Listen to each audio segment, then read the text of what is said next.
주말엔 토요일날에 출근을 해서 업무를 좀 보고 있었어요. 근데 갑자기 사무실로 전화가 한 통 오는 거예요.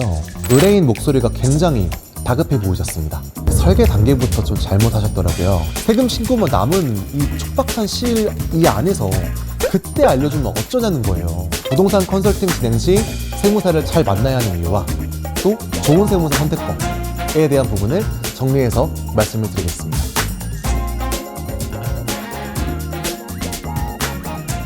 안녕하세요. 김용범 세무사입니다. 제가 이제 부동산 컨설팅을 아무래도 되게 다양하게 수행을 하고 있다 보니까 의뢰인분들과 만나다 보면 굉장히 다양각색한 사연을 듣게 돼요. 의뢰인분들 중에서 좋은 세무사님과 잘 인연이 되어가지고 좋은 결과를 내는 경우도 있지만 반대로 처음에는 다른 세무사님과 진행을 하시다가 막상 세금 신고할 때 보니까 완전히 상황이 바뀌게 되어가지고 문제가 생기는 경우도 참 많이 보게 되는 것 같습니다. 최초 절세 설계와 세금 신고 방향이 완전히 잘못되게 되면 이후에 정상적으로 돌리는 과정이 매우 어렵고요.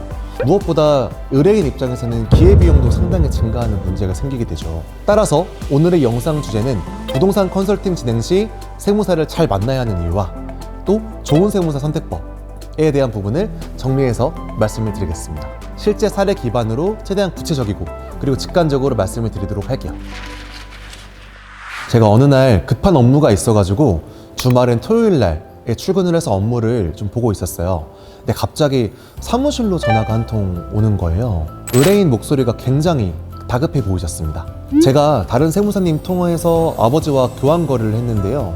세금 신고할 때 되니까 처음 안내받았었던 세금과 최종 납부하라고 하는 세금이 완전히 달라가지고 지금 큰일입니다 라고 말문을 여시더라고요. 내용을 제가 조금 더 이제 얘기를 들어보니까 처음 상담 시에는 교환에 대한 세금으로 한 3천만 원 가량 발생한다고 하셔가지고 아 그렇겠거니와 하고 등기까지 교환으로 이제 아예 넘겼는데 그 설계 내용이 이제 잘못되었는지 막상 세금 신고할 때 보니까 한 1억 원 정도의 세금이 발생한다고 하셨다는 거예요. 자료 기반으로 이제 분석을 좀 해보니까 제가 볼 때는 애당초 설계 단계부터 좀 잘못하셨더라고요. 사실 뭐 설계가 조금 잘못될 수는 있어요. 그리고 사람인지라 실수할 수도 있고요. 근데 문제는 이거를 이미 등기까지 마무리가 되고 세금 신고만 남은 이 촉박한 시일 이 안에서 그때 알려주면 어쩌냐는 거예요.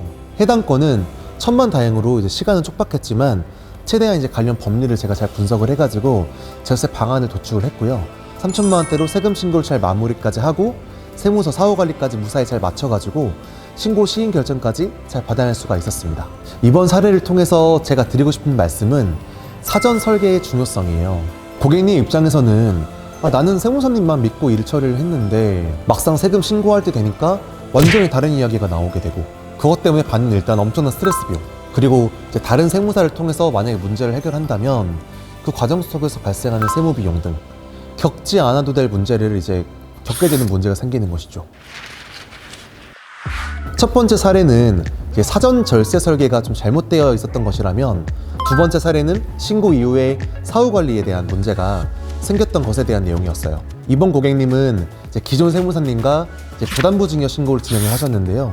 문제는 부담부 증여 중에서 채무 승계부는 신고 이후에도 사후관리가 굉장히 중요합니다. 세무서에서 조사가 나왔을 때 이제 문제가 생길 수가 있기 때문이거든요. 사실 세무서에서 소명이 나오는 경우에는 초반 대응이 대단히 중요하거든요. 문제는 이에 대한 소명 작업을 전혀 하지 않으셨던 거예요. 오히려 연락조차 잘 되지 않았다고 좀 걱정을 막 토로를 하시더라고요. 본건 같은 경우는 상담 결과 제가 충분히 소화할 수 있는 문제라고 판단을 해가지고 결국 채무 승계에 대한 부분에 대한 사후관리 소명은 문제없이 잘 마무리가 되었습니다. 이번 건은 이렇게 결과적으로 잘 해결되긴 했습니다만은 끝까지 책임감 있게 업무를 수행하지 않았을 때 그로 인한 모든 불안과 피해는 의뢰인이 볼 수 있다는 전형적인 사례에 해당하죠. 부동산 절세 컨설팅의 단계는 이렇게 구성되어 있어요.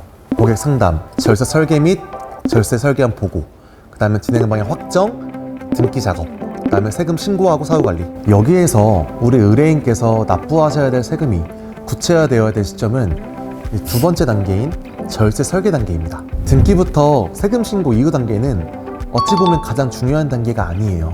이렇게 절세 설계 단계에서의 세금과 등기 및 세금 신고 이후의 단계의 세금이 소액도 아니고 상당 부분이 다르다면 그것은 매우 안타까운 일이지만 절세 설계가 처음부터 완전히 잘못되어 있었던 방증입니다. 세무사님과 상담을 하실 때 최종 세액은 의사결정 이전에 특정되는지를 반드시 확인을 하시고요. 만약에 과정 속에서 세액 산출이 좀 두루뭉실하거나 구체적인 세금 내용은 신고할 때 할 수 있다 라고 말씀하시는 세무사님 계시다면 제가 볼 때는 그분이랑은 과감하게 좀 넘어갈 필요가 있습니다. 양도 상속 증여, 제한세제 컨설팅을 할 때에는 반드시 용역계약서를 작성을 하셔야 합니다. 용역계약서를 작성하는 이유는 계약 내용과 용역 범위를 특정을 하고요.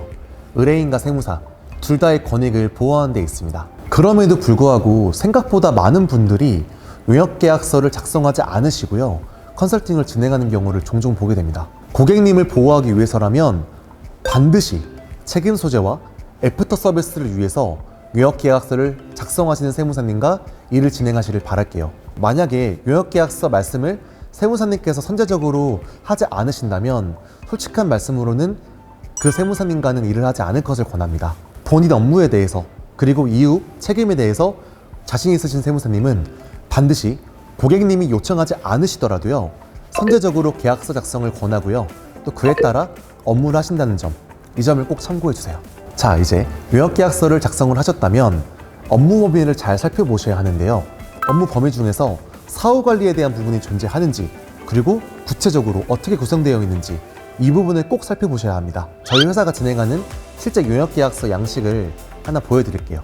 제 1조 업무 내용 보시면 저희 같은 경우는 이제 세금 신고뿐만 아니라 국세부가 제척기간 내 사후관리 책임을 명확하게 기재해드리고 있습니다. 또한 세금 신고와는 직접적인 관련이 없더라도요 부동산 실거래가 정밀 소명 요구 이런 거에 대한 소명 작업도 사후관리에 공식적으로 포함시켜서 업무 처리를 해드리고 있어요. 의뢰인과 세무사 둘 다의 예측 가능성을 보장하고 계약 이후에 혹시 모를 분쟁 소지를 예방하기 위해서라면 반드시 용역계약서 작성 그리고 사후관리에 대한 범위를 확인하시는 것을 권장드립니다.